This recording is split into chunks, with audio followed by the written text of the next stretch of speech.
Is there anything to talk about? Experiments?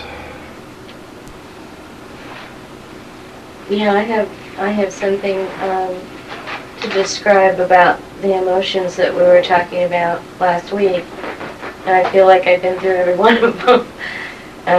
But the situation I want to talk about is what's going on at work for me, and it was a situation where I felt that I was attacked unfairly because I was accused of doing things that I hadn't always done. attacked unfairly thanks That's to right. vanity. Of course, that's right. It's never fair. No, I'm always in the right. That's right. Because I do what is always to me right, proper, justifiable. So whatever it was right. So it's always unfair. Because of that saying. That's redundant, right? Anyway. The emotions that were going on were mostly fear and some anger. And in dealing with the situation, you had told me to take the emotion out of it. So the first couple of days when I went to work, I told X that I wanted to take the emotion out of it. And every time it came up, I reacted immediately. And then I would say, I've got to stop doing this. You know, I don't want to react with emotion with this, but I did. I think primarily out of fear. So about the third day of this, I was getting very sick and tired and mostly sick. And, I mean, my body was just really sick. I was sick to my stomach. I couldn't sleep, all that. And then I asked the question, what am I doing?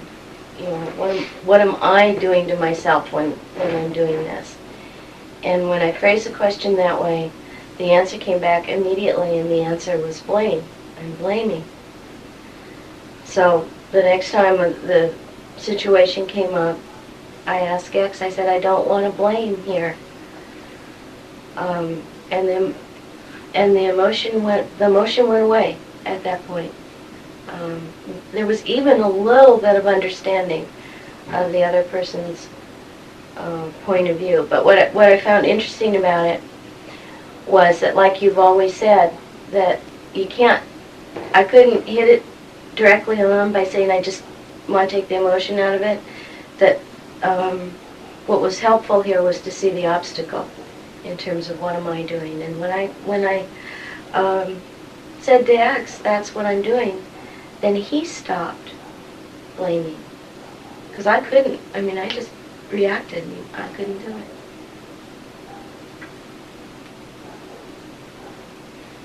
Okay.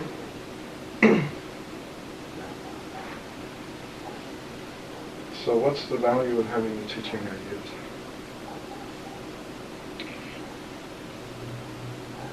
To learn how to live another way than the personality This is stuff. theoretical. Boy, is this theoretical.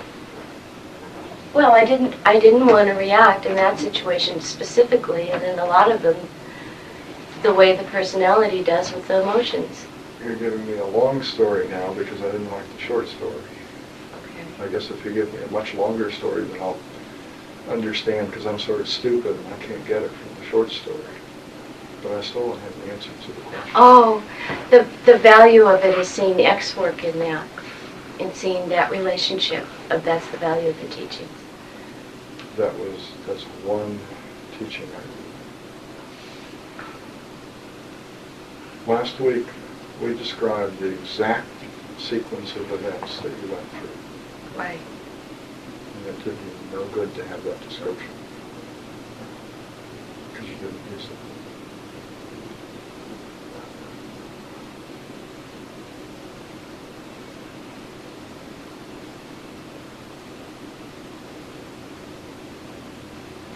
You eventually got there in your own weird and wonderful way by saying, what am I doing? And then realizing that you were blaming, and so of course you were in a particular emotional state, which was exactly what was described last week, as I recall. So the teaching fell on deaf ears.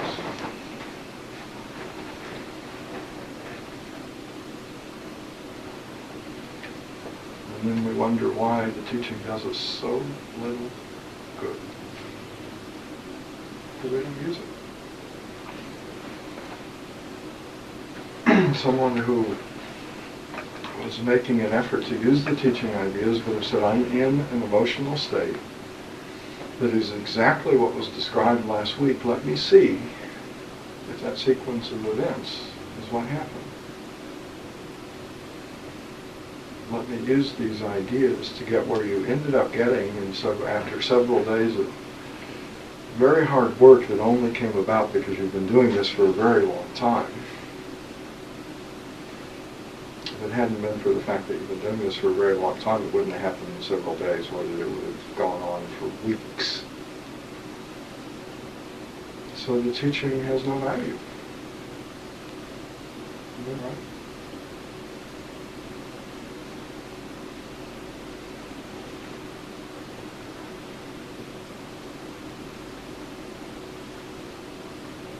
Don't like those words, do you? No, I don't like the words, and I'm trying to see where that's the case.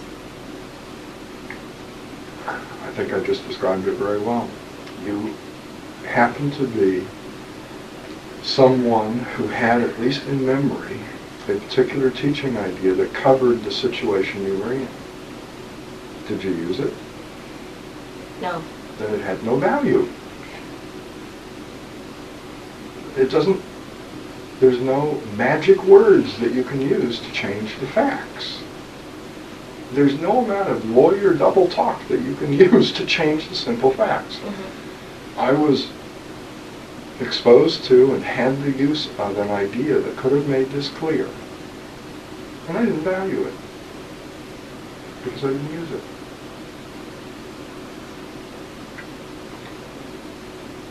So here we are sitting in a room. I'm just using this as a wonderful, obvious example of something that I see all the time. This is not limited to you. Of people who go, they're exposed to the most incredible thing on planet Earth. It basically costs them nothing. And they don't use it because they don't value the teaching.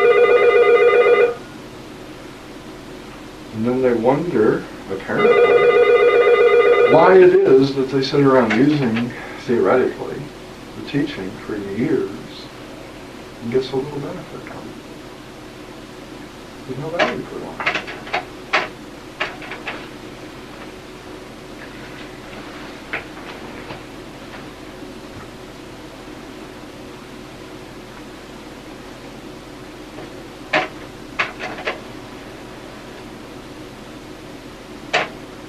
I'm going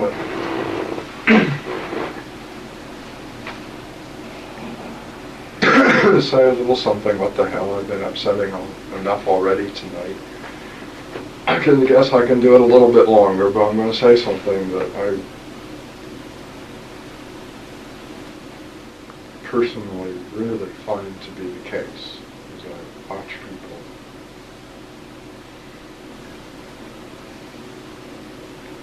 You don't know where you're going with all of this.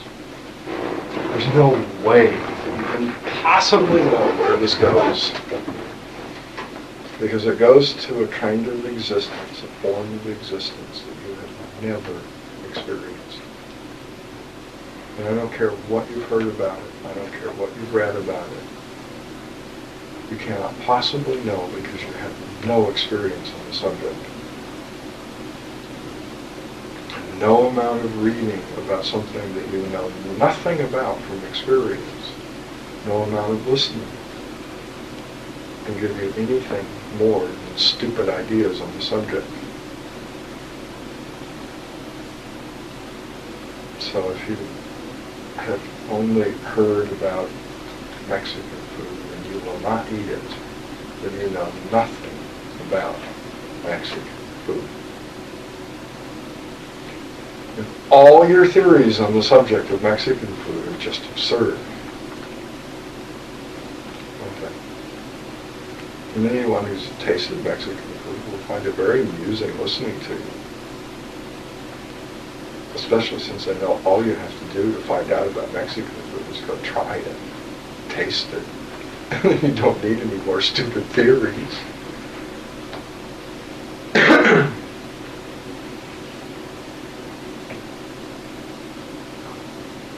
But that's what we work with, is our theories. We have a set of ideas that it says one could use, and that were one to use them in experiencing, they would accomplish a transformation the likes of which you cannot even imagine. And you don't buy it.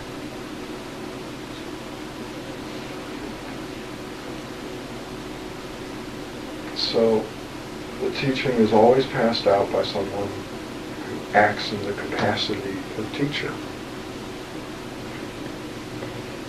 And that one says, here are the ideas themselves, and here is how they're used. Here's the what to do with those ideas. And we don't do it.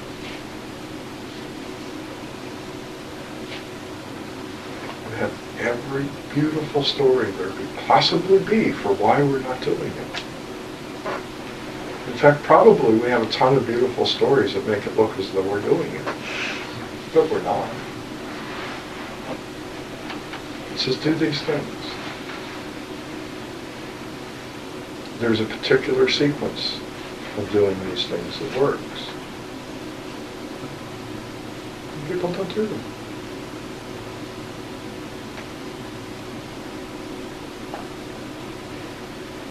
It doesn't even have to make sense. In fact, it's scary when it does make sense. Because then you're probably not understanding it. You're just believing something about it. Just do it. Stop all the damn thinking. Stop figuring it out. How can you figure out something that's brand new? Something that you have no experience about. Just consider how much time you spent last week trying to figure something out about the so-called teaching. Anybody here not do that last week? It's a complete waste of time. If you would just do what there is to do, you wouldn't have to figure anything out. You would know. So you're trying to substitute a bunch of logic for experience. It's cuckoo. It's just insane.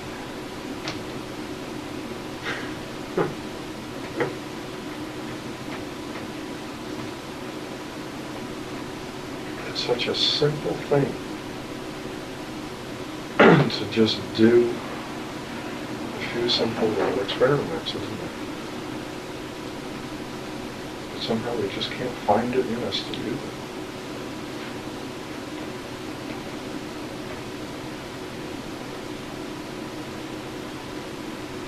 I don't understand how you expect anything to come of this kind of behavior. You spent all this time looking for someone who might know what's going on and might have actually done it themselves so they can give the benefit of experience, not just get it out of some words. And then when they make suggestions, you ignore them. It doesn't make any sense to me.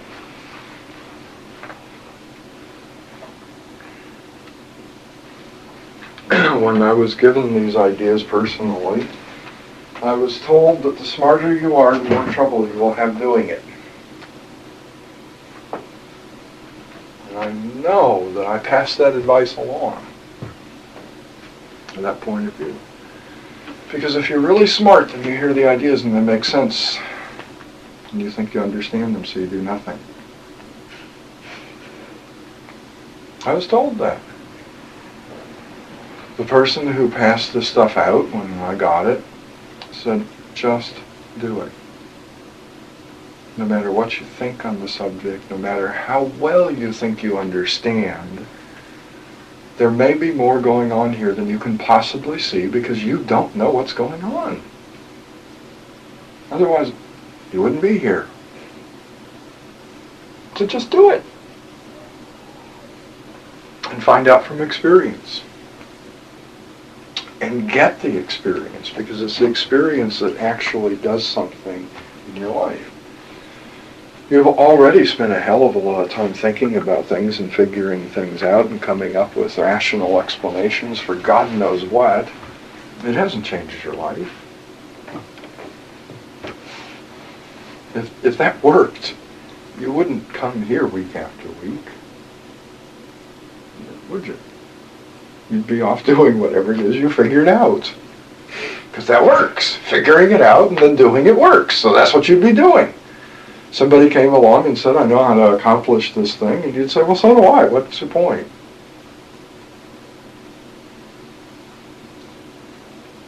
One really has to ask how much you want this. When you see such a thing. If we made this anything else, if we made it carpentry, it would look ridiculous. It would look absolutely insane, wouldn't it? So you go to a master carpenter, somebody maybe a master cabinet maker or something like that, and you say, I want to learn about it. And they, of course, tell you a few things about the ideas of the way things work, because in anything else, cabinetry making has some ideas. So they talk to you about the ideas and they demonstrate them by building things. And then they suggest that you go off and learn how to do certain little things, and you choose not to. You just keep coming back week after week, listening to them describe cabinetry making and watching them do it. And one day they say, now build a cabinet, and you make a damned mess of everything, because it's all a bunch of ideas, isn't that right? You haven't gained any expertise.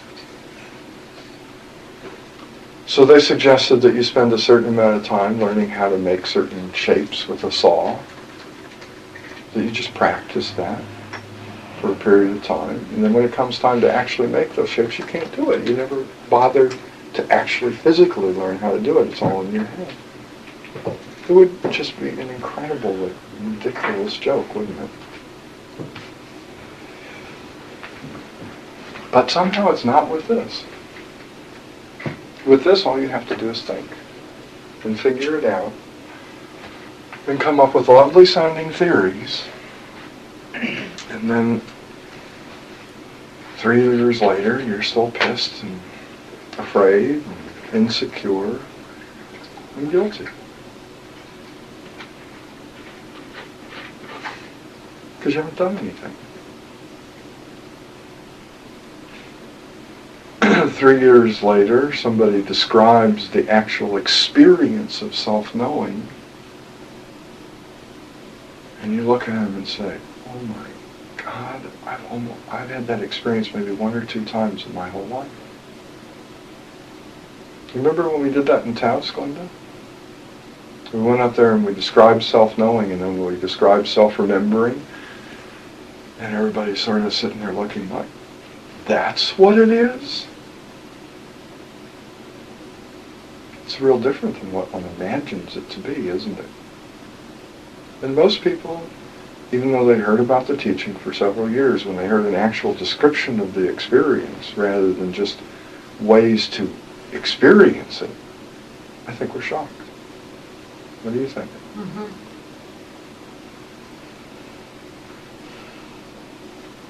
So we have the aim of walking around in that state all of the time. We have no idea what that state is. No one so far in this room has ever described what that state is. We've just said, do these things so that one day perhaps you will experience that state. Well, it's known. I've given the description of it. I know exactly what the state is, but I ain't going to tell you now. You'd fake it. If I told you what the actual experience of self-knowing was, you'd just fake it. But I can guarantee you that most people in this room haven't had the experience. And very few stay in it for an extended period of time. If they have it only for brief moments. Because one won't just do what one is asked. It's cuckoo.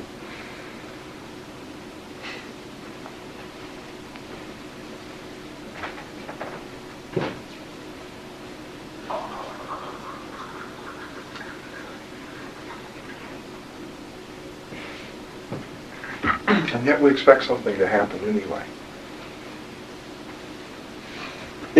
Even though we've never done anything to actually experience these altered states.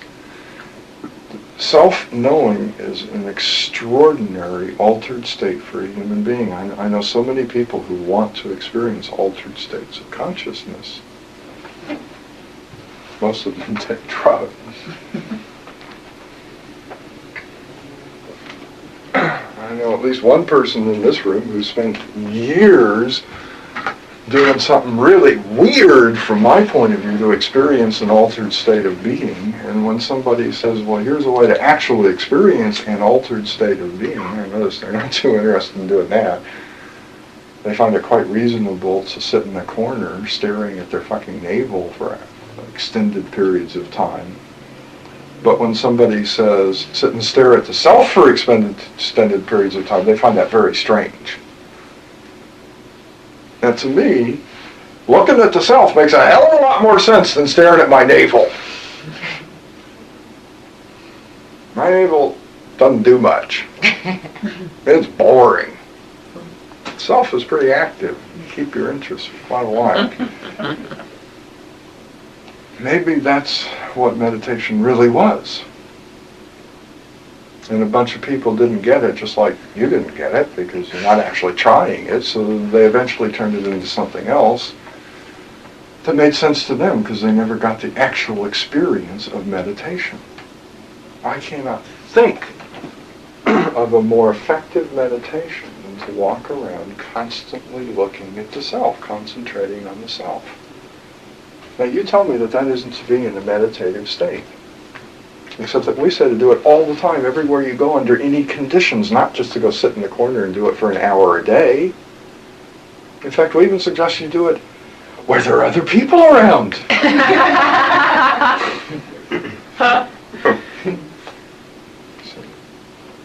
That's meditation, isn't it? And yet, people would rather do this same person that I'm sitting here talking about. Spent weeks arguing and saying, but I want to do the other meditation. I don't like this meditation. This one's hard and it's unpleasant. Yeah, well, it also leads to an altered state. A meditation that most people do leads to an altered physical state. This one leads to an altered state of being. If you sit the body down still, and you make some effort to focus the mind on a particular something for a period of time, you will experience an altered physical state.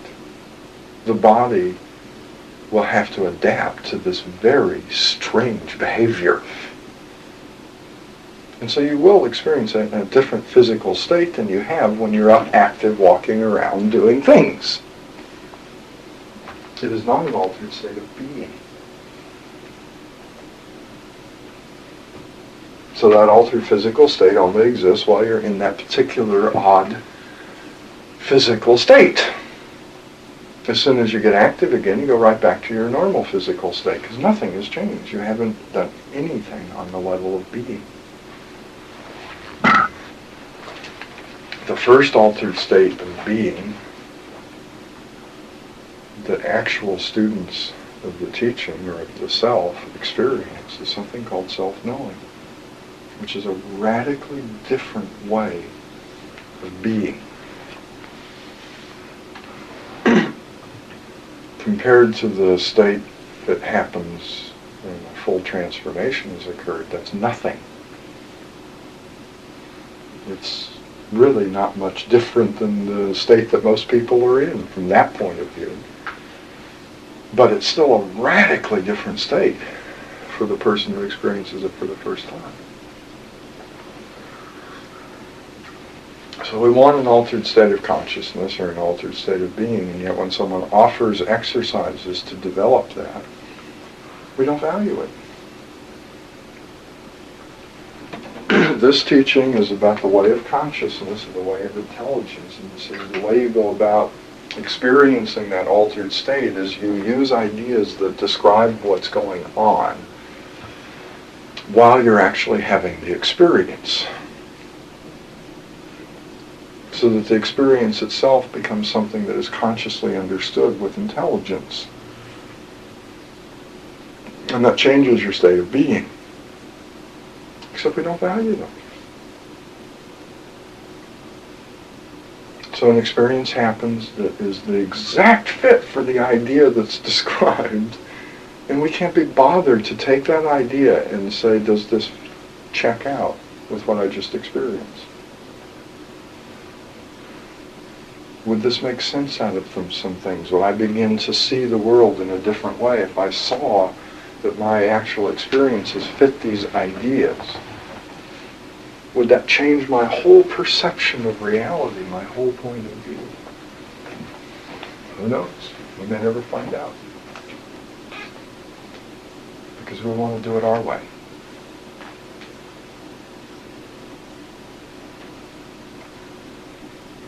It's such a terrible thing for some reason in the United States to accept the fact that someone else may know something.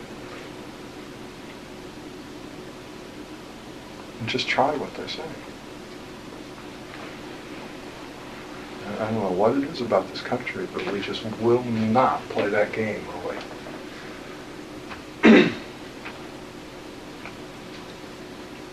So how come I get to stand up here doing this and you get to sit there doing that? Because somebody said, stop thinking about it, stop figuring it out, stop using the intellect, it's your worst enemy now. One day it will be a great friend again, but right now it's your worst enemy. And just do this. And I said, okay. And whatever they said, that's what I did.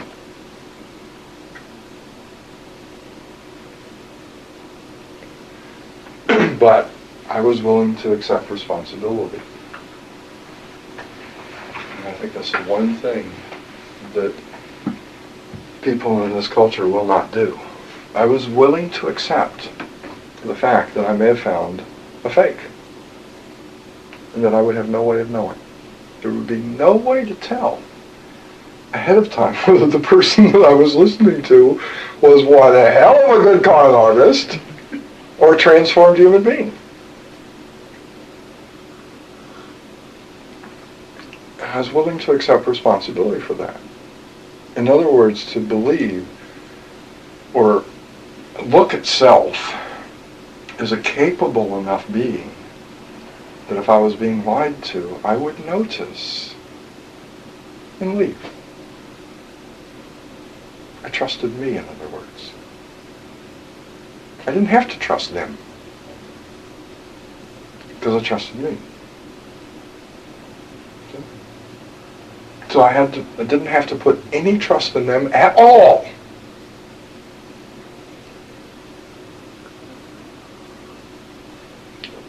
Because I figured if I tried what they said,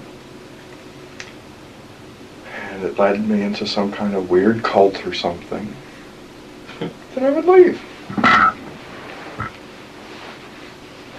I had enough trust in self that I would be able to do that. So I don't have to trust that other person, do I? All I have to do is just try what they say and see what happens. If they're lying, it will be immediately apparent. If they're not, then a wonderful thing has happened. But if they warn me that thinking about it and figuring it out And believing that I understand something because I can accept it intellectually is the biggest possible detriment that there can be, and that's what I do, then now I've made a fool out of myself. Because something was said, and I didn't even bother to listen. And that was one of the first things that I personally heard.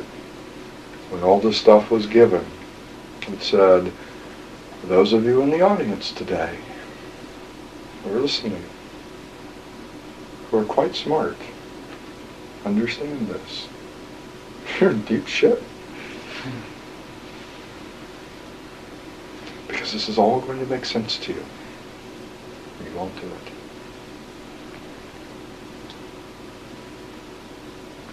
You won't actually do the work. And it's not making sense out of things. It changes your beingness. Work. If it makes sense and you do it, well, you're lucky. But I've had the privilege of watching some people who realized that they would probably never be able to make sense out of this intellectually. And so they just did what they were told.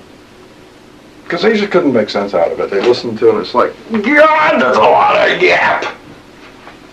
But I can't figure out what the hell it's talking about, so I'll just do what they said.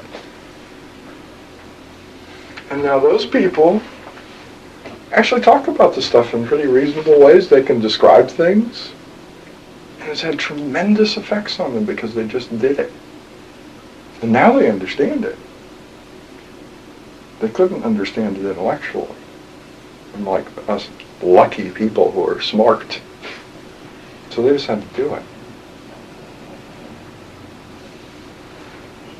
And I've watched a few people who've seen that happen to those people. You know what they do? Would you like to hazard a guess, Miss Jill? Oh, they get very angry And jealous. jealous. And still don't see the point. Look, that stupid person did it. They're doing great! You missed the point entirely. Well, maybe if I actually did it, I'd do great too. It's really odd, isn't it?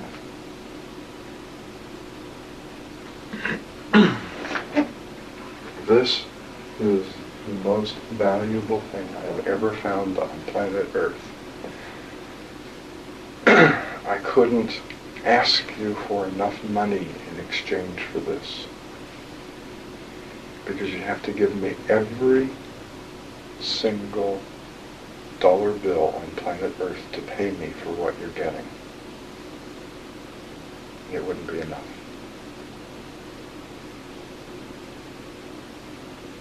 That's the way I feel about the value of this.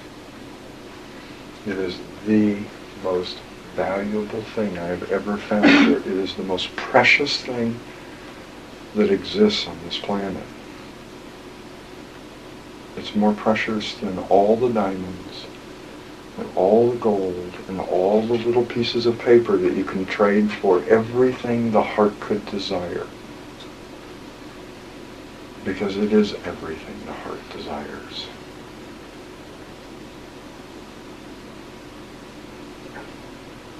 And yet I watch people treat it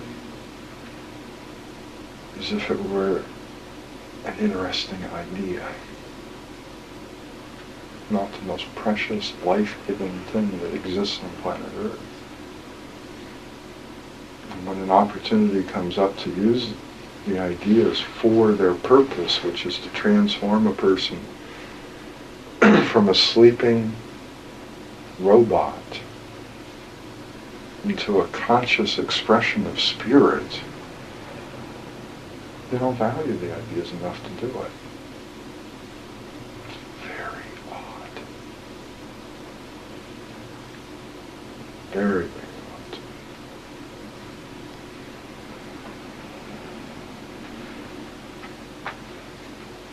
The only thing that I can suggest is that you get off this kick of trying to figure everything out intellectually, and you just do as a suggestion.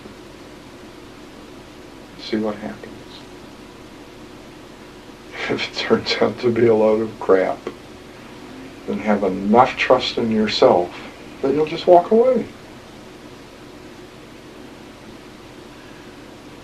This one has been doing this long enough that if it was desired to set up a cult, there would be a cult here.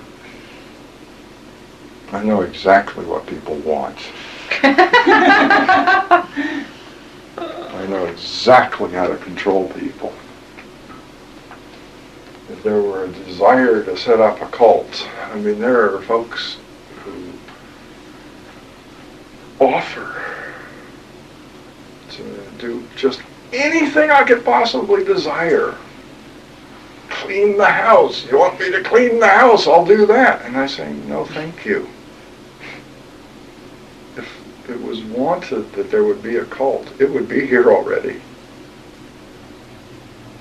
So have enough faith in yourself that if it doesn't work, you'll find out and you'll just leave. Just try it. It was given. You might be shocked. It might actually work.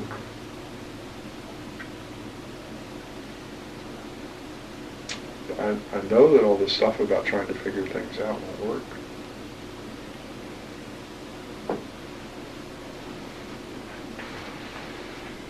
Does that make sense?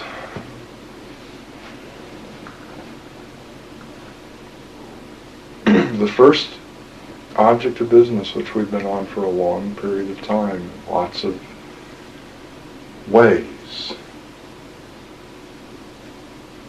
is to come up with a new decision for the life that has enough value that I can start using the teaching to observe self. And take the picture of man and constantly look at everything that goes on inside the head and the heart and the liver, to use the old terminology, and see that it fits the simple description that we've been working with. That's what we've been asked to do. Everything that goes on inside of you, it is to look at the picture of man and say, is this as it has been described? Can I see that what I have always called a human being is in reality a mechanical robot that is dying? In fact, it is hell-bent to die. It's running towards death.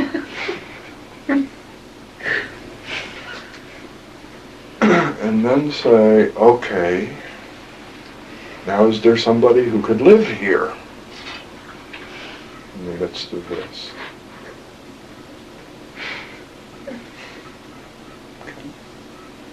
And experience that state called self-knowing, which is knowing everything that is going on inside of that little mechanical robot, exactly what it's suggesting, and it is always suggesting the same thing. I know how to get pleasure or avoid pain. That's the only thing it ever says. Isn't that what all the conflict you were talking about tonight was about, Joe Bob? About how to avoid pain or keep a pleasure. That's all it ever has to talk about. It's really very boring. And it only has 6 ways to do it. And start to see this thing called personality as a whole, instead of as a succession of little events, so that it can't be understood. When one is identified with the personality, one only knows what that particular not I knows. You don't know about the 15 billion other not I's that live in your head. So of course you think you're one person all the time. Because for 2 seconds you are. And then for 2 seconds you're another one person. But you only know what that odd eye knows, and it knows that it's the only person here. So you don't see all the contradictions in self. You don't see what's going on. So you can't do anything about this thing. Because at any given moment, all you have available to you is the information that is known to that one personality that's running the show that you're identified with. Pretty much describes what you were talking about, doesn't it? You have pretty much the whole teaching. But because there was identification going on, you didn't have access to the information. You were being a particular not-I that doesn't know very much. So all the teaching just pops out of the head.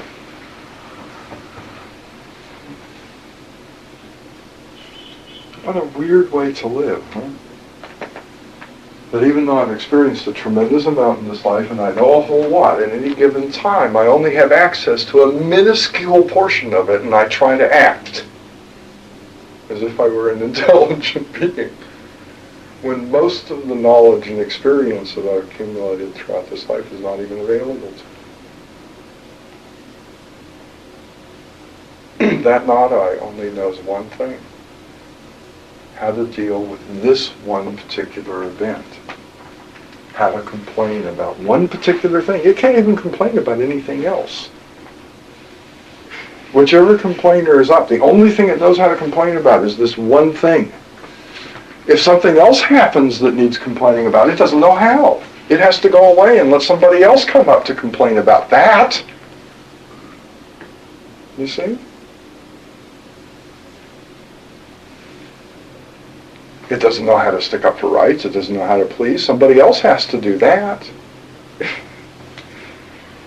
It's one little bitty, incredibly small fraction of everything that there is to you. And while you're identified with that not-I, that's all you know. You have the illusion that you know everything all the time because they change so damn fast. Not any one of them stays up for more than sometimes a brief fraction of a second.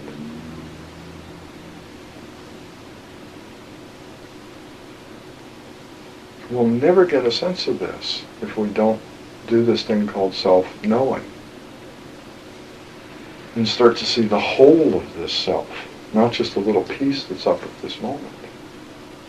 That would be a whole new experience, wouldn't it? To see the entire personality all at once instead of just the little fragments that I see as I identify with each fragment. How can you make sense out of anything under those conditions? What good is your figuring out under those conditions? It's just a joke. So the first thing that's asked of you is that you get step back from the personality and stop identifying with it and saying that's I, and look at the whole thing and see the personality instead of just the individual personalities. See the whole group of not-I's all at once and see all the contradictions, that one not-I believes this and another not-I believes the exact opposite, and yet another one believes something entirely different that isn't opposite, it's just... and see the whole thing. Then there's someplace to go when I see the whole of the personality. Okay? And there's nothing to do with figuring anything out. Any questions? Comments? I know it's hard, and I know it's unpleasant. I'm very well aware it's unpleasant. That's why we say that the only person who can actually do it is someone who makes a seventh decision very strongly. That they want something else out of life just as badly as they want pleasure and the avoidance of pain. Because it is unpleasant to do this work. It's unpleasant to look at self and realize that what I thought was one person, who maybe had a few minor faults that could be fixed, turns out instead to be a machine that is destroying itself, and me with it. And that ain't exactly a fun thing to find out. Especially since when I find out, I realize that I'm totally trapped by this machine. And as it rushes to its own destruction, I'm being carried along, and there's nothing I can do about it. Maybe one day I will be able to, but when I first see this, there's nothing I can do. So I need to have something acting, some other decision other than the desire for illusions, and the desire for pleasure, and the desire to avoid pain that can get me through that experience. Okay? So if you haven't really considered this thing called the seventh decision, folks, do it soon. Or you're just going to pretend to do this. It's not going to be real. The moment it gets unpleasant, you stop. Isn't that pretty much your experience so far?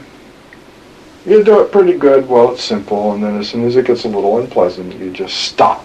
And you're right back into the game of trying to find a way to get pleasure or avoid pain. Work. If you're really lucky, your life's experiences have provided you with that seventh decision. But experience tells me that most people don't get it strong enough to carry them through. They've got to work on increasing the value of whatever that thing is that brought them to the teaching in the first place. Besides the desire to escape pain, of course. You know, there's usually some other thing that gets you here.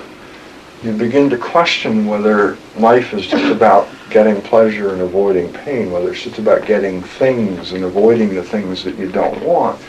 And you start saying there's got to be something more. Well, whatever that something more is that you thought there might be, you better want it pretty strongly, because that's what's going to carry you through the unpleasantness of looking at the self.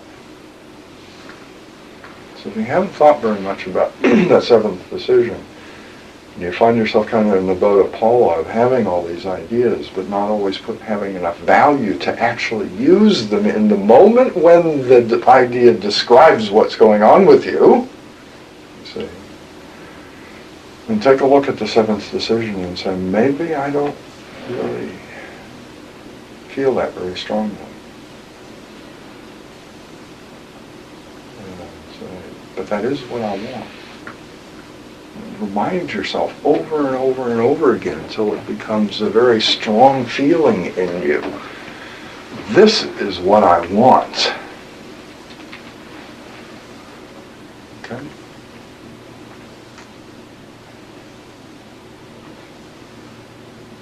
So take a break. Okay.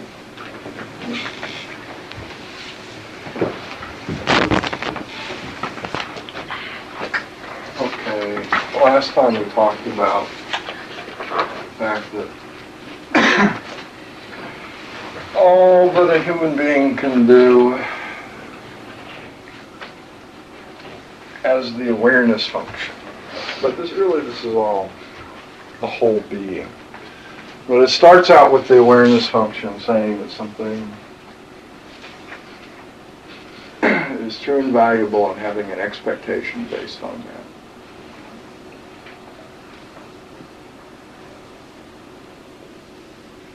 So we have an expectation based on what is seen as true and valuable. That generates some sort of feeling or emotion. Always. The moment the value is put on something, emotion is generated, or a feeling. That brings about a physical state of balance, the inner part of the body. And it brings about an action or an outer state of balance. So the physical body is balanced to the perception and the expectation. And there's an action of some kind that balances one to the environment as well.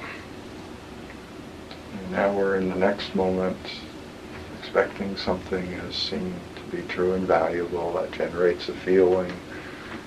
Body is brought into balance to that internally.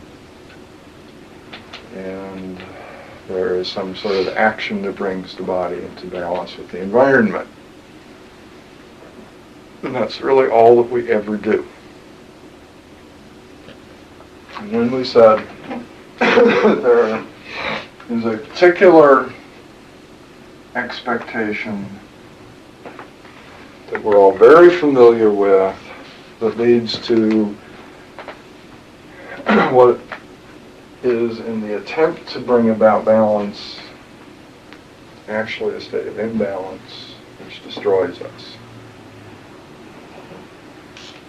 And we said that that begins by expecting an ideal to be true. So we have an expectation based on the ideal or an illusion in the mind of how it ought to be.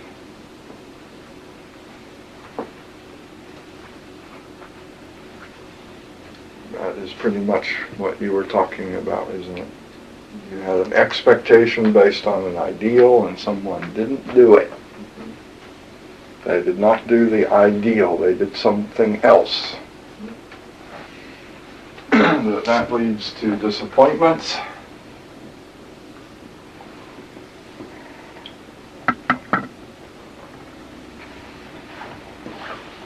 Which generates a feeling of being hurt.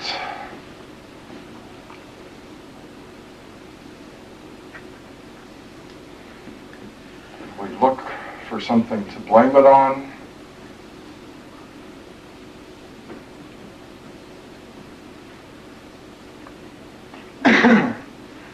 We only find one of four things. Me, you, I don't know, I'm sorry, three things. So we now have an emotion of either guilt, if it's me, anger if it's you, fear if I don't know, and much of the time we just spend being insecure because we've done this way too many times. We said that we call these particular things emotions as opposed to feelings, which is anything else. It's a list of emotions. It fills up the dictionary. There are tons of words for every degree and combination of things that have been blamed, because I don't always blame one thing. I often blame two or more things. Me, you, I don't know, all at the same time. And that these things also collectively are called stress, because the human body was never designed to experience these particular feelings or emotions.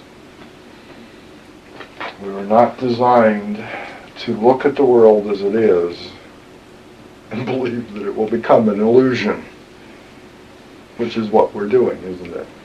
By expecting a fantasy in our mind to be true, we're looking at the world as it is and expecting it to become illusory. Because we don't like the way it is.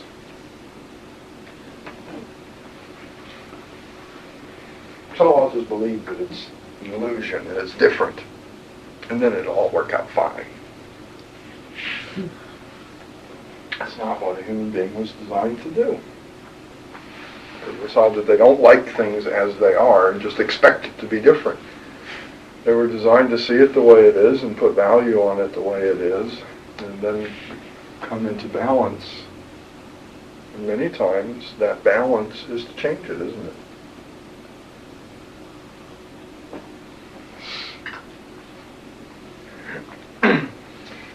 If I did this about simple things, I would die. If I did this in a place where it got really cold,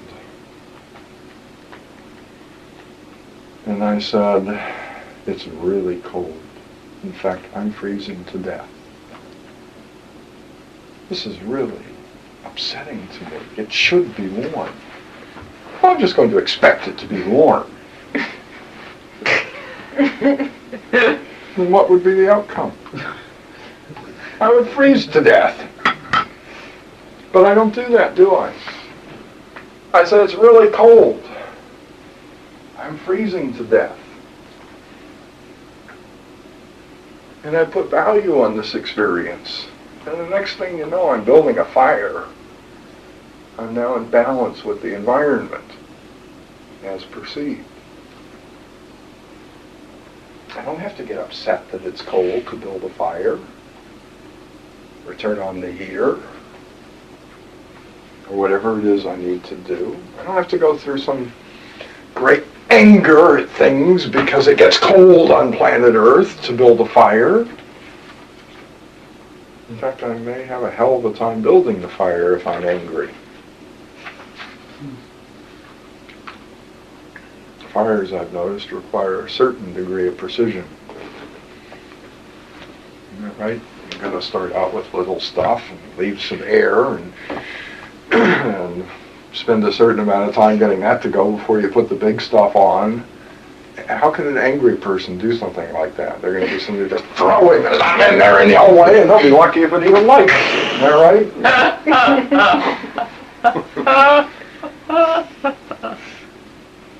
Can you imagine a guilty person building a fire? Who feels guilty because they let the last one go out and now they're about to die? They're doing it with their hand shaking. How can you put the wood in there? You can't even get your hand. Or a scared person? They'll really be shaking then, if they can even move. Maybe they're afraid to build a fire. Great. That has great survival value, doesn't it? I'm dying from the cold, but I'm afraid to build a fire. See, if we did that with simple things, instead of just putting value on this experience and saying, well, I'm glad I noticed I'm freezing to death, we would just freeze to death. And yet somehow, with more complicated things, this is the way we think that we can deal with it. Because after all, I can build a fire to change the fact that I'm freezing to death. What can I do about the fact that you're an asshole?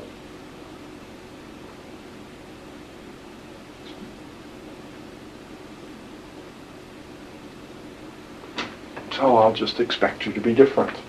Well, that'll fix it. I'll just have an illusion that you're not an asshole. And then be really upset every time you're an asshole. That'll fix it.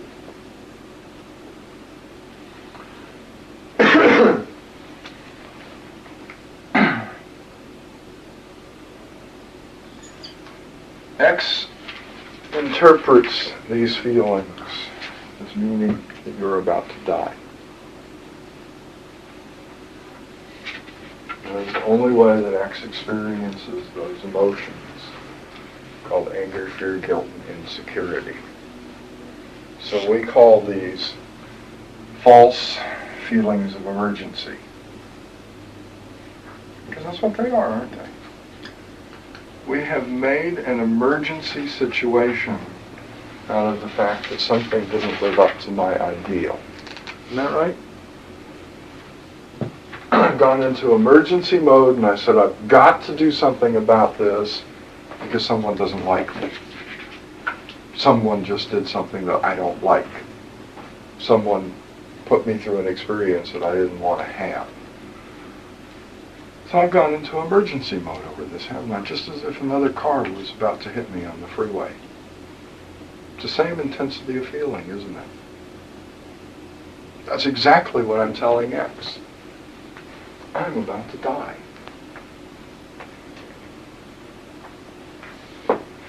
How can X tell the difference between that feeling of anger in another person for doing something that puts you in a situation you don't want to be in, and that feeling that you get when a car comes at you on the freeway and you think you're about to die? What's different about it?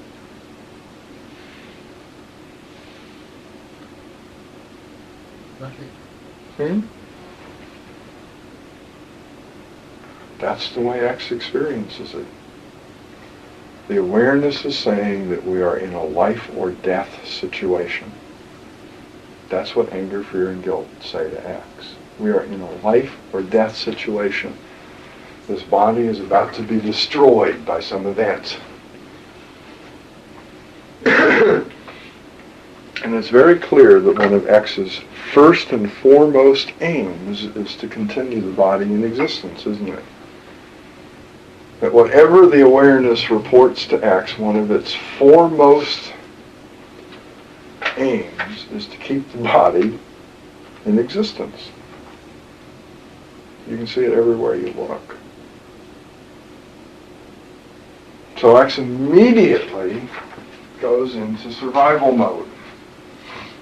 And that is the physical balance of the body to prepare it to act. You see, that's what this little third step on our cycle here is. First, we bring the body into balance to prepare it for an action that will bring us in balance with the environment. Whatever internal balance is necessary to allow me to do whatever is necessary to act to bring about balance with the environment, I first have to do inside, isn't that right? So X begins to do that. It begins to prepare the body to deal with an emergency. And we know exactly how he does that. Right? You learned this in school. It's called fight or run. Of course, I guess now they say fight or flight because it's much prettier. When I was a kid, you were supposed to be smart enough to remember things that didn't rhyme. So they told me fight or run. Okay. I understand now in school they're saying fight or flight. It sounds better. What? Run sounds better. Well, it made sense to me. I don't know how to fly.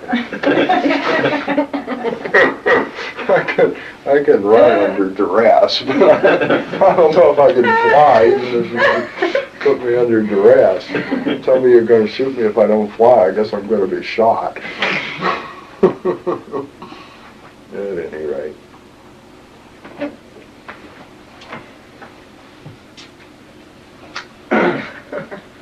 That's the way that X deals with a true emergency situation, isn't it? You run, or you stand here and you fight with the circumstances.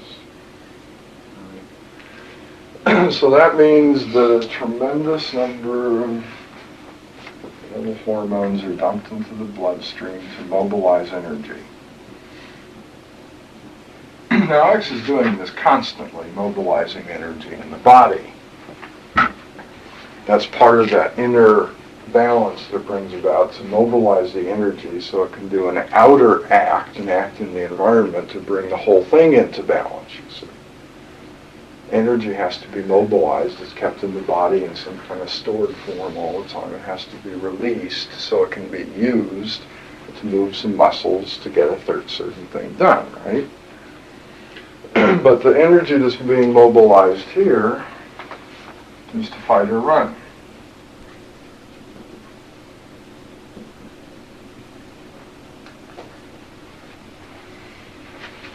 That is a tremendous amount of energy, isn't it?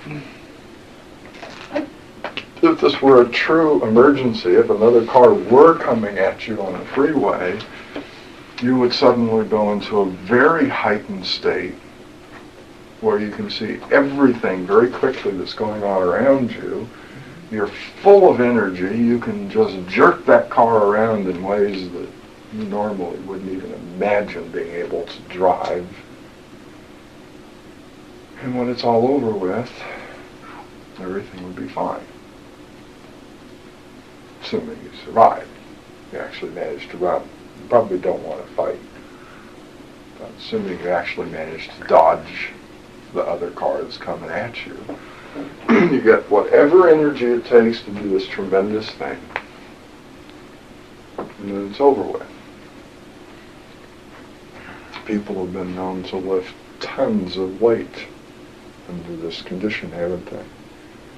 If they see a true emergency where somebody has been pinned under a truck or something, single-handedly people have been known to lift a truck that weighs a couple of tons off of somebody who's dying. Isn't that right? We're talking a tremendous amount of energy here if it's a true emergency. That's X's idea of fighting. Truck that fell on somebody. Same concept, isn't it? It releases that tremendous energy to be able to deal with a true emergency. Except you also begin to go into a state of tension.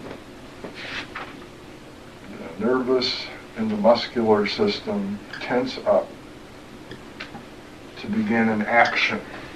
All action begins with some kind of tension. It's how muscles move, as they alternately relax and tense up. You need both of those two things to get motion to happen. You need a period of tension and a period of relaxation for any motion to occur. So X is already now. All the nervous system and the muscles in the body are all tensed up, ready to make whatever motion the awareness says is appropriate. It doesn't work actually that way, but whatever motion X thinks is appropriate based on the way the awareness is seeing things, what situation the awareness describes. You've got the energy all sitting there, ready to be used. And of course, that gives you a certain feeling physically, doesn't it? When the body goes into this state, you feel a certain way, isn't that right? It's different than the way you normally feel. And so the first thing the awareness does at this point is say, what are you doing? This is not an emergency. There's nothing to fight here. There's nothing to run from. It happens like that.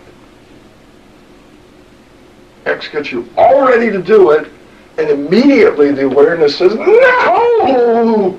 I can't kill this person just because they upset me.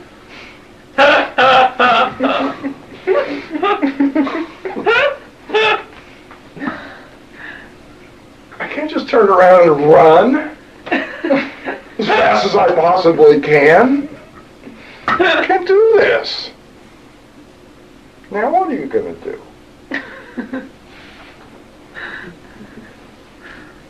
Feel like shit. No, you're going to die. That's what happens because of what X does. You feel like shit. Now you're going to die. You've got all this energy running throughout the body. You've got all these hormones running throughout the body to get you to do this thing. You're in a state of tremendous tension, and there's nothing to do. You've now killed yourself. In a few minutes, you will be dead.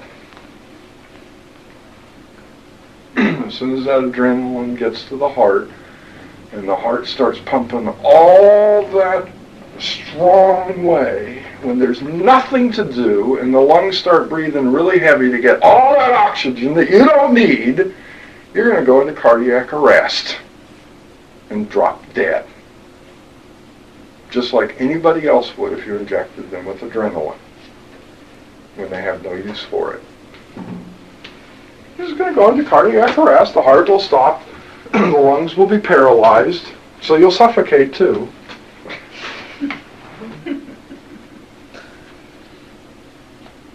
And you'll drop dead, probably stiff as a board from the tension that you're in.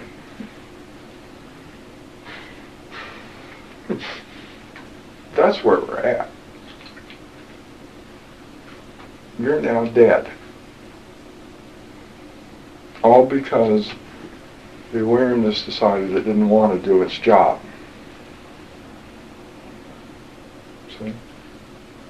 And say, here's what's going on, and here's the value of what's going on, and instead it decided to believe in fantasies about how it ought to be, and then it would be oh so pretty, and I'd feel wonderful. Except what really happens is that I don't get that fantasy, and I don't feel so wonderful. In fact, I've now killed myself. I don't need any help committing suicide. I don't need to take a drug or anything. All I have to do is just get into a nice state of emergency, and I'm dead.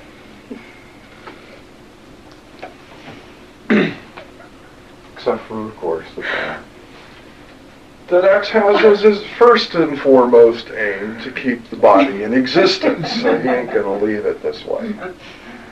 You made one hell of a mess. But X is not going to let you die, because he wants to keep the body in existence. So something happens.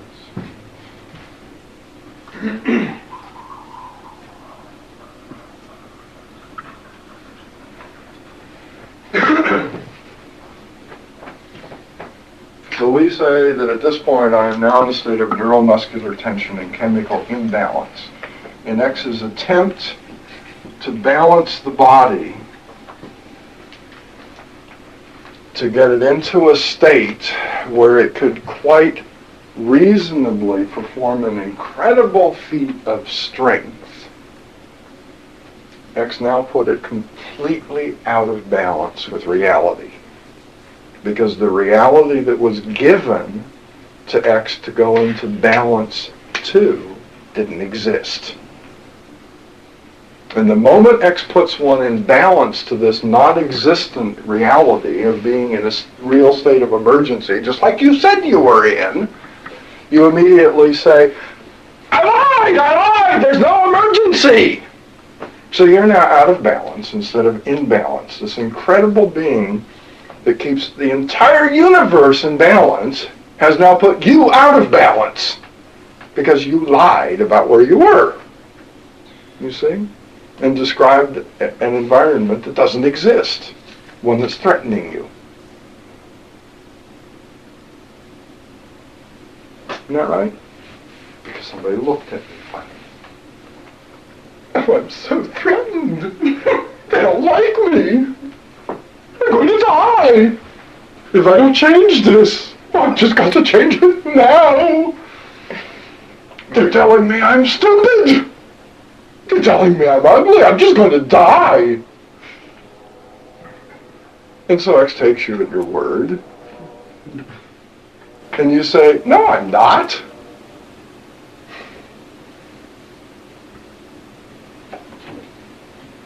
So instead of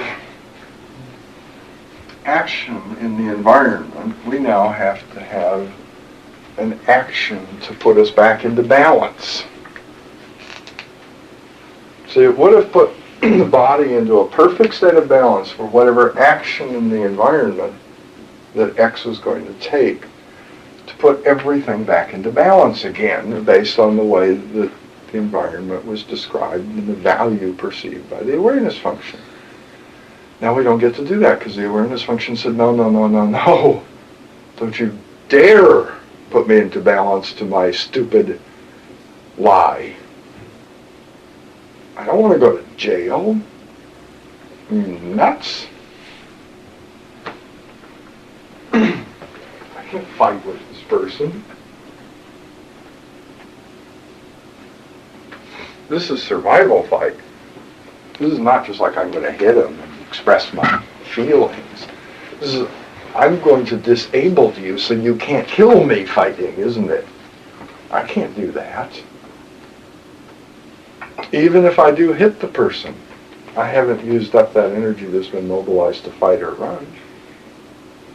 That kind of energy disables people, doesn't it? You want to give them one punch so they're down. Not just slap them or something, or hit them.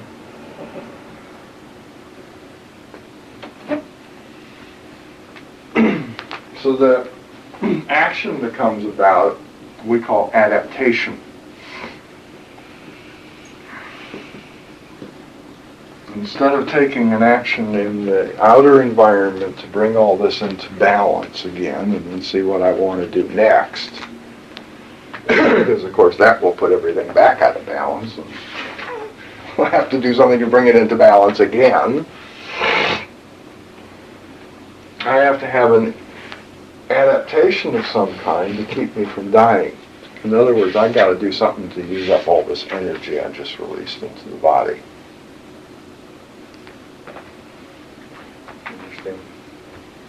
You got all that energy that's designed to fight or run from something, which is a tremendous amount of energy, and now you've got to do something with it. You can't use it for anything, because anything you did with that amount of energy would be overkill, wouldn't it? If you went to use it to open the door to get out of the place, you'd probably rip the door off the hinges. So there's nothing that you can do with that energy as it's been released. You have to release an entirely different kind of energy to get the muscles to open the door instead of just ripping it off the wall.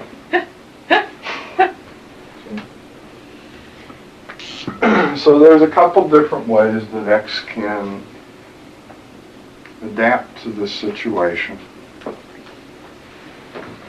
One of them is a change in cellular function.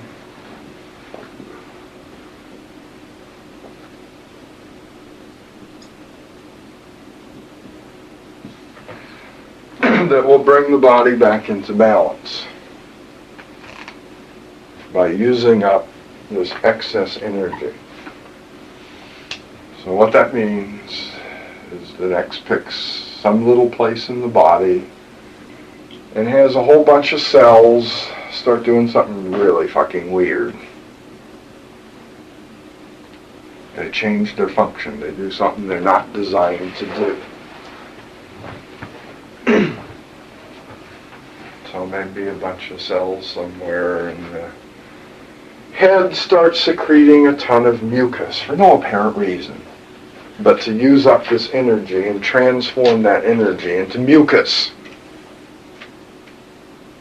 See? Which is what the body does all the time, right? It takes energy and turns it into something else, uses it up to produce some other thing.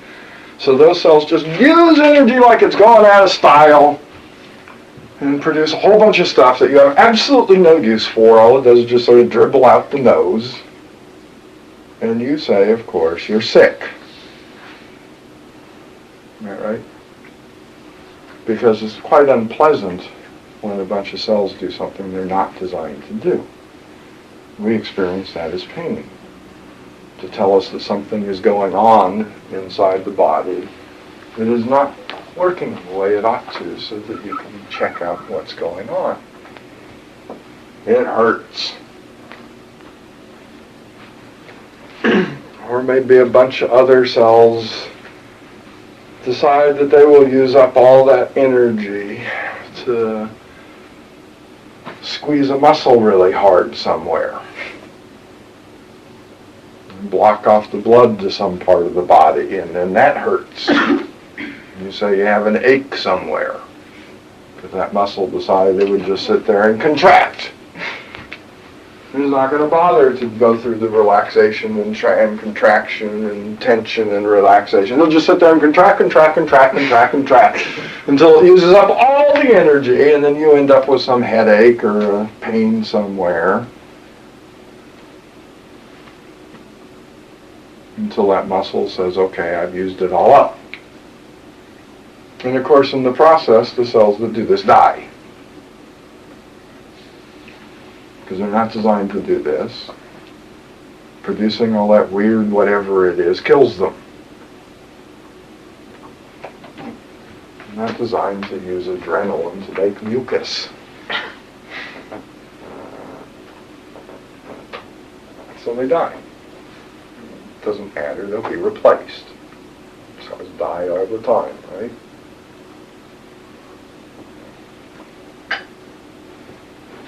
I sometimes like to say that some little group of cells in the body agree to commit hara-kiri for the good of the whole.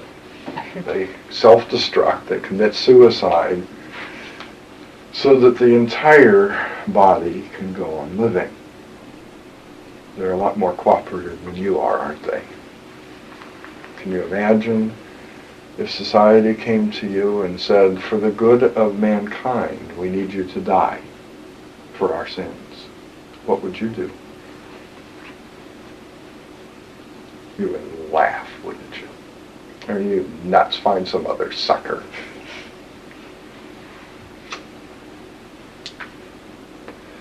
Fortunately, the cells in our body are a bit more intelligent than we are. And they can see the value in doing something for the good of the whole. They understand something that we don't, that they are life. And all that life can ever do is change form. There is no such thing as death. Living thing cannot die. It can only change form.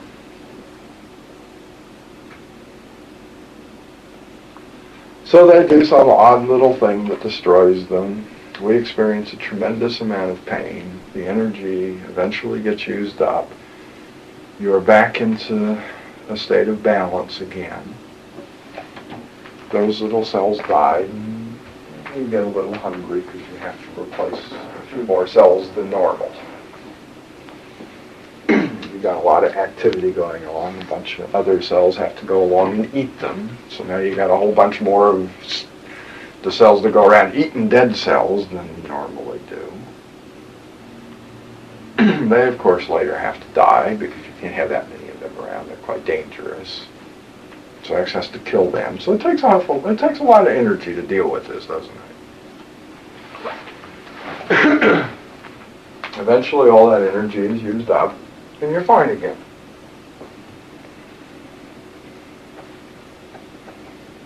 At least that's the way that X looks at it.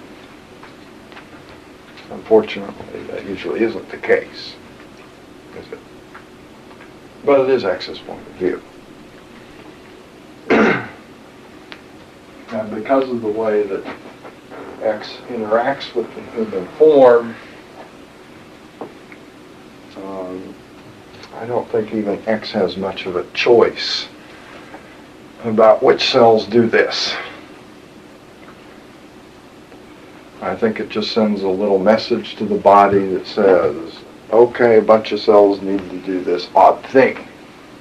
And the body itself picks the cells that are going to do it.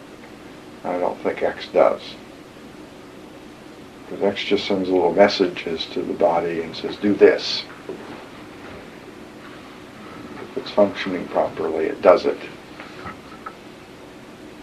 The body itself has its own intelligence, just as every living thing does.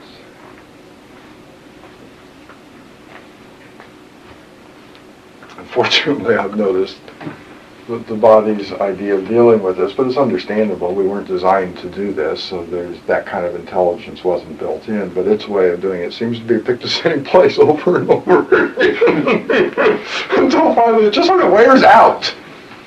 You know, it sort of picks maybe 2 or 3 places and does those over and over and over again. After a while, that organ sort of says, God, I wish this person would stop having false emergencies. I'm never going to get to do my job. Too busy adapting all the time. The other thing is a change in behavior.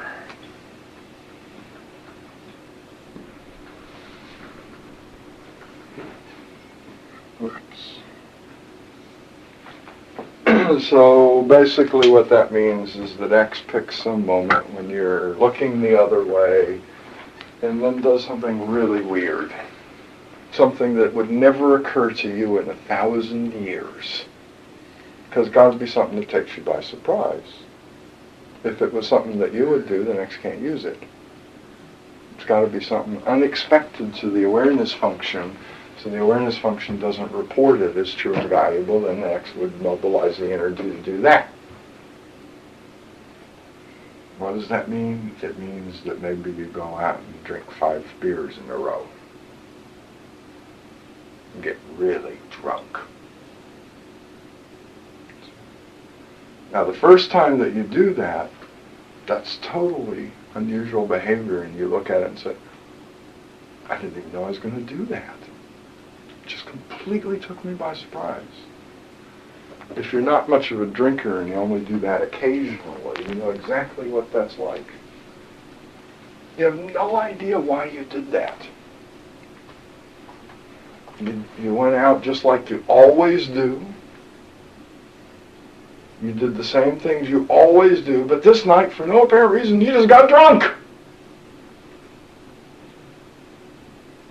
Now, of course, just like this change in cellular function, I don't think X picks this one too good. It just sort of sends a little thing to the body that says, do some weird thing. It's totally unexpected.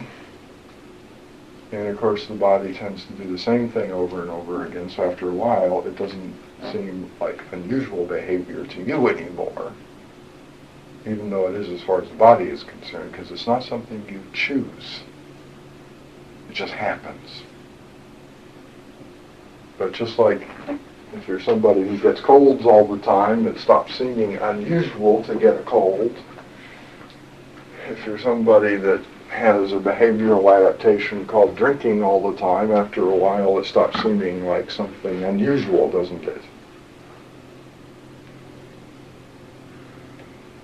And now we have what's now called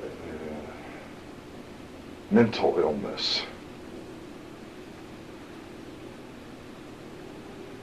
Instead of a physical illness, now you have a psychological illness.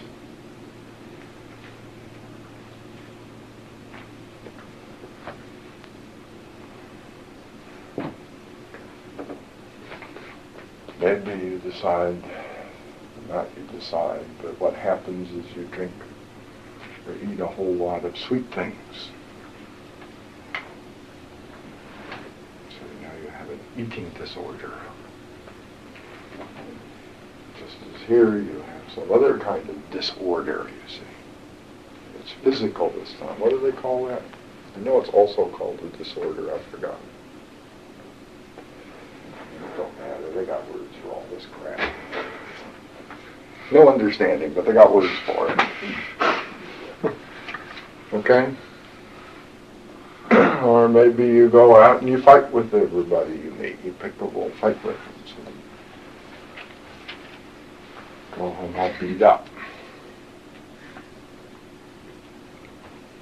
Or maybe you go out and you're afraid of every shadow that comes by, and they could call you paranoid.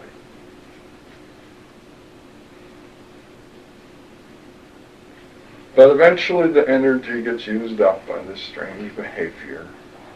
And you're back in balance again. Now the odd thing is you never really had any control over what you did anyway. You just thought you did.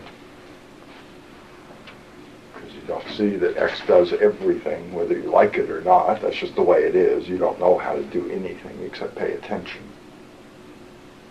I know you believe you do, but you don't. X does everything.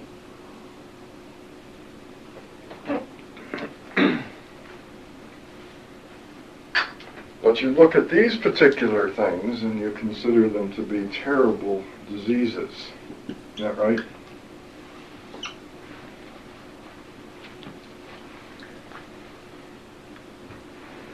Now, how do you feel when you're sick? Mentally or psychologically or physically? Does that please you? Or does that kind of disappoint you? Disappointing. So, here we are again. I expected it to be the ideal, and it's not. I'm sick. And I'm disappointed, and I look for something to blame it on. And I have a nice little feeling of emergency about it, which is not true. This is not an emergency. This is X healing me, putting me back in balance again. So X gets me all ready to fight or run from something that doesn't exist, and now I have more. So I get to stay sick longer. And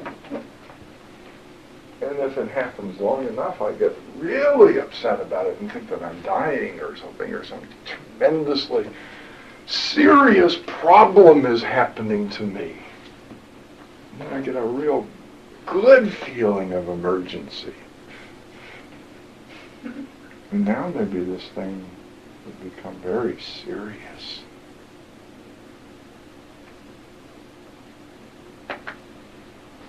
But perhaps I can go and talk to someone else who will say that, oh, they know what's going on. This is all very well understood to them, and they will say, I know a cure. I can treat this. I can give you some form of treatment. I can pump you full of poisons if it's something in the body. I can rip it out of you if you want. I can just cut you open and just take it out. And then you won't have this problem anymore.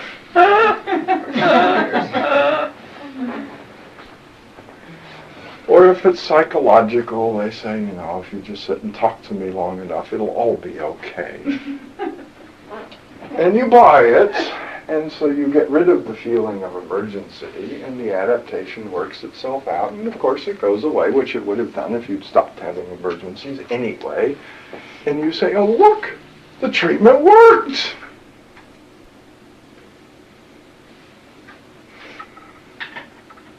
And eventually we build whole theories out of how come these treatments work. And we think these theories are true.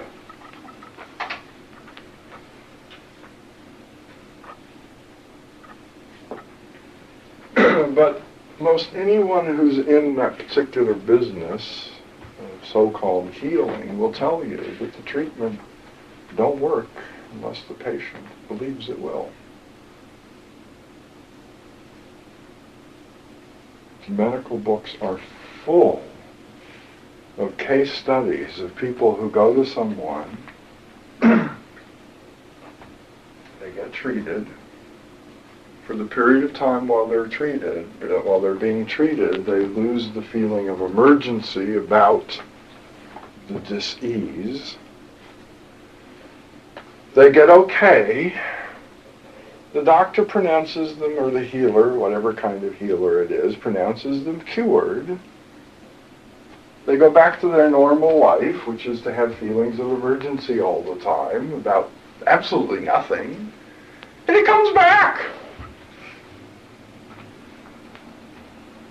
And after a while, they get tired of believing that the treatment from the doctor will work, and so they start going to alternative forms of medicine. And that works too.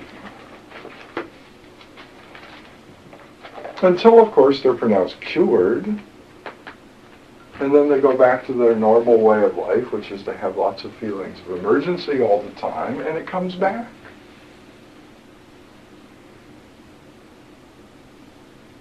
If you're interested in reading medical case studies, you can find just list after list after list of these things where the people seem to be responding to. We are living in a body that is dying. And we won't see the relationship of where it's coming from. I've actually watched people stop doing this and get younger. And I happened to have lucked out and heard about all this stuff when I was pretty young. So I never went through a whole process of getting younger. I guess at this point I could probably get a little younger, but when I first started living out of this, I couldn't have gotten much. Like I said, I could probably stand a little rejuvenation today myself, okay? But I've seen a lot of people that happens to them. They come in here looking like hell warmed over, and they finally get out of this a little bit, and they actually get younger. Because that starts to repair a lot of the accumulated damage in what was called aging. Suddenly goes away. just don't have to go through this kind of damage.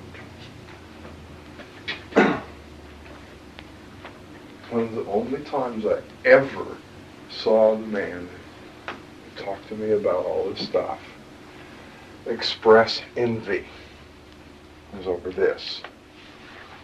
Because when he found the teaching, he was not a young man anymore, and he had done a lot of interesting things that had kind of harmed the body that he was in. And he said one time, you know, you folks who are sitting there in your 20s hearing about this, if you can get this before you get to 30, you can just be young for the rest of your life and live in a body, a 20-year-old's body, for the rest of your life. Wouldn't that be interesting?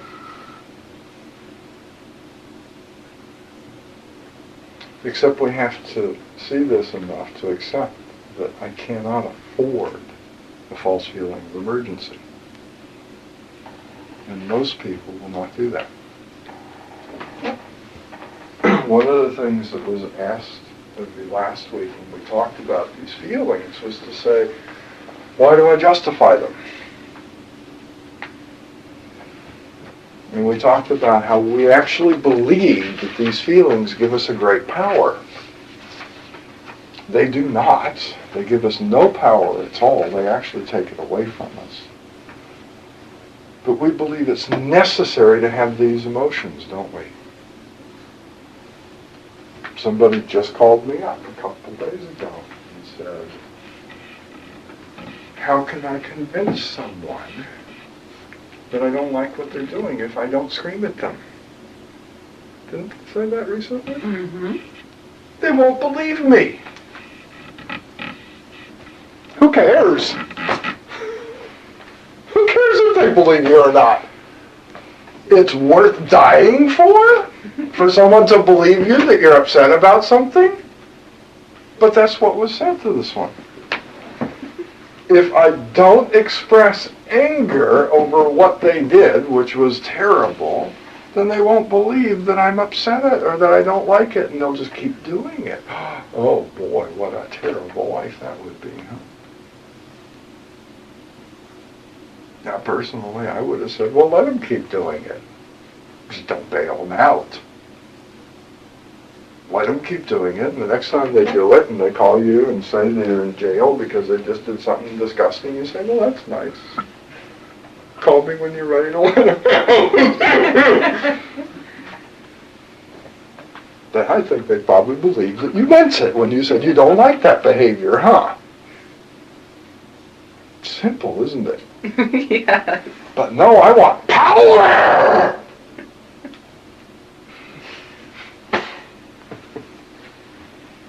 I want the ability to control this person. And anger will give it to me.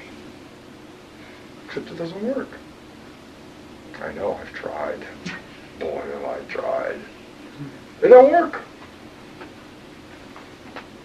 You can try it yourself, you know. I did. It's a waste of time. It don't work.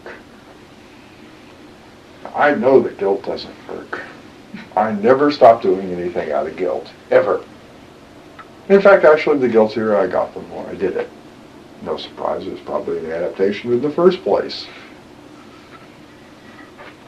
So I got really guilty over the adaptation, and then I'd never do that again. I'd never do that bizarre behavior again, and of course the guilt said I needed to do it again, didn't it? Guilt never stopped me from doing anything. Maybe it has you, I don't know. Maybe you've actually managed to stop doing something out of guilt.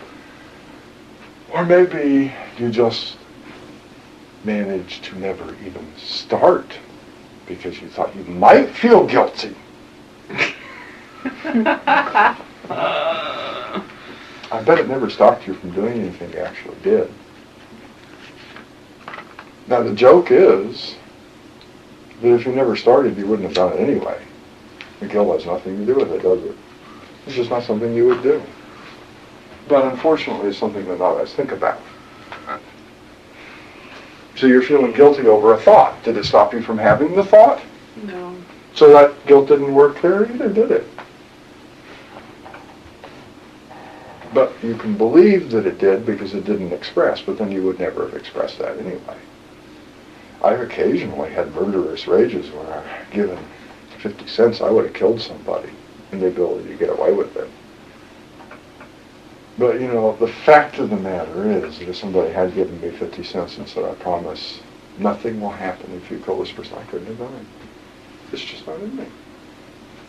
No matter how many nanas jump up and say, I'd love to murder that person, if it actually came down to it, I could not do it. It had nothing to do with guilt. I'm just not made that way. Apparently some people are. I can't justify murder. I can justify things that are probably worse. Like torturing you for the next 20 years. But I can't justify murder. And feeling guilty that I tortured somebody for 5 years never made me stop doing it. I still do it tomorrow, you know. Next opportunity. But that's what we believe about these things, and that's what I asked you to check out last week before we went into all of this about the consequences of that belief. I said, check that out. See what you believe about it. See? Because now the idea is to check out and see what the consequences of going ahead and having those feelings and emergencies are. If you don't see the belief that says these things are what give me power in my life, then you won't give a damn that it's killing you, because it's the only option you've got.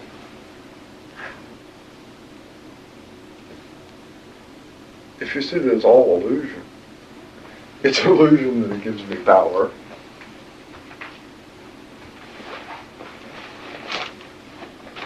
then suddenly the fact that it's killing you becomes very upsetting.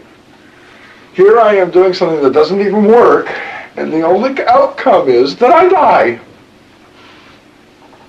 Not quickly, slowly and painfully. All right? I don't even get a quick death.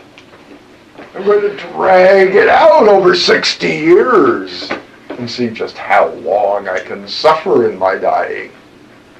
Clever, huh? Humans are just so clever. We're so proud of it. Now we get to suffer for 80 years instead of just 70 like it was when I was a kid. Wow! A whole extra 10 years of horrible suffering! We're so proud of that. Why, just think. You can be in bed for 10 years now instead of just 1 at the end of your life. Sitting and drooling while staring at a wall. Wow! Isn't that great?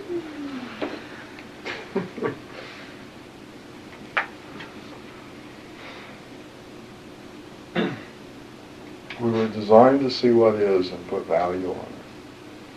Just as we do with something like cold or hunger, where you don't hate the cold or hate the hunger or feel guilty because you're hungry or get afraid of the cold, but you put value on the experience, and X brings it into balance. X changes the experience. Not because you hate it, but because you see value in being told that it's going on. I'm glad that I know I'm freezing to death. I'm glad that I know I'm starving to death. That's the way we were designed to live. When things are not appropriate for this particular one, then value is put on knowing that, and X does something about it.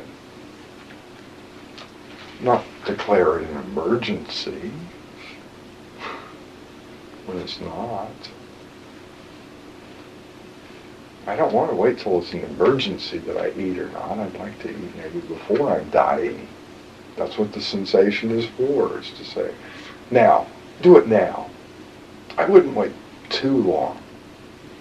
And the sensation gets more and more insistent until you finally say, okay, now.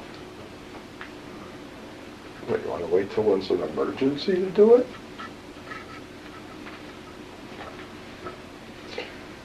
Okay? Any questions or comments?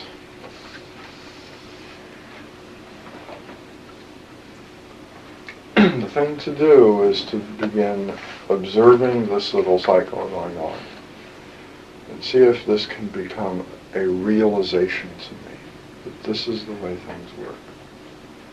And then the next time some odd little sensation comes up in the body or some strange behavior happens, one will see it in an entirely new way and not make another feeling of emergency. I've seen people who have known about this for many years, and every time some little thing comes up, they're saying, oh my God, I'm sick! Well, I don't think they looked into this.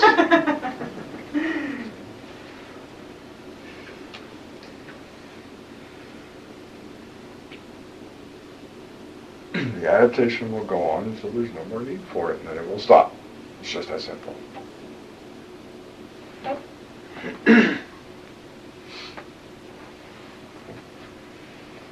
This takes a lot of work to see. We have very strong conditioning that tells us otherwise about this part of our life. There is a time delay that makes the relationship difficult to see anyway. So even if you didn't have any idea about where illness came from, where disease came from, it would be tough to see. It means because of our inability to see long-term relationships, we may have to start taking notes about when we went through these little emotions, so that we can see the relationship between some feeling or sensation, I should say, that's happening now and something that happened 3 days ago. We expect instantaneous relationships, don't we? It's called cause and effect. We have no idea what X has to do to go through to get this adaptation to occur. So we expect some kind of instantaneous cause and effect. Why do you think people started calling colds colds? Because a bunch of people decided there was a cause. You got your feet wet when you were cold. It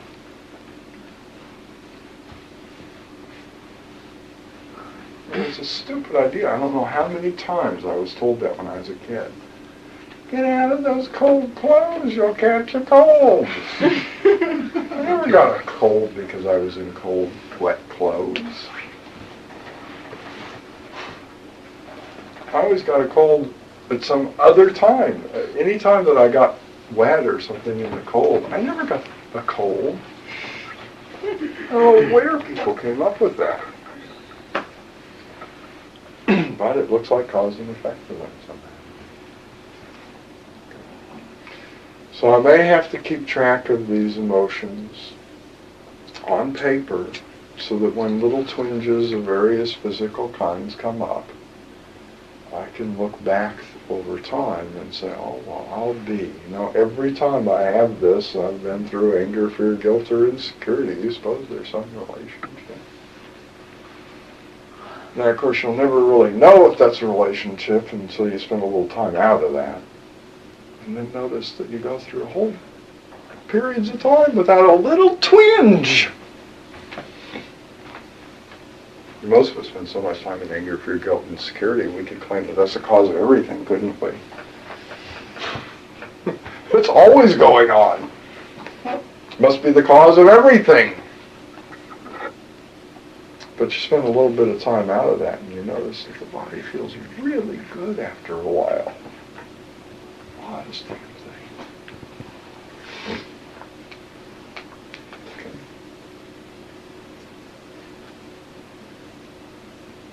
questions or comments?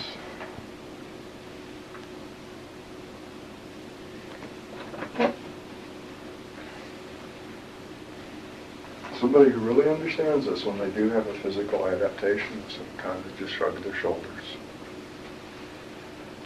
Doesn't bother them a bit.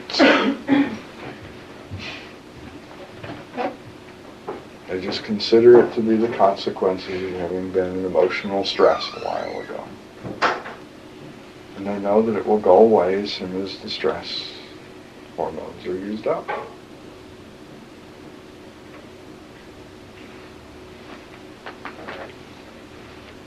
It doesn't bother them.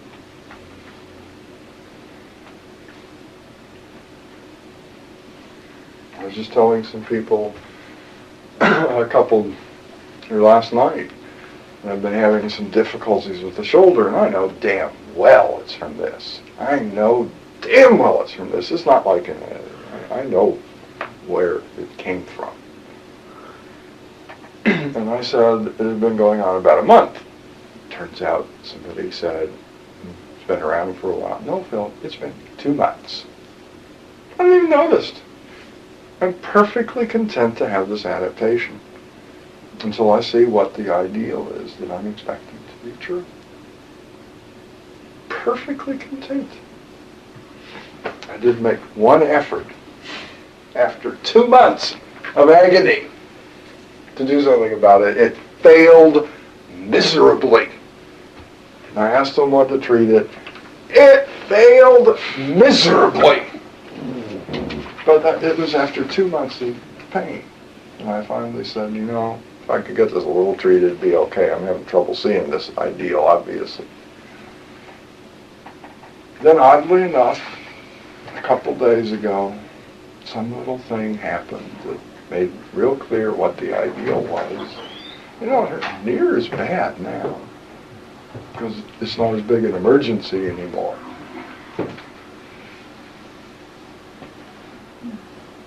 I suspect in another week or so it will be gone entirely.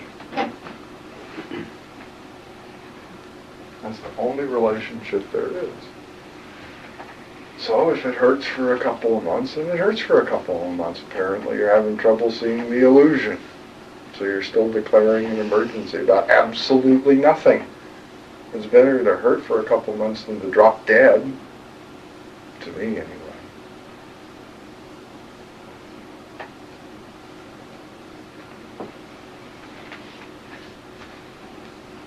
But first you got to actually see this relationship to get to that place. Otherwise the pain is just terrible and you've got to have it treated. Got to get rid of it.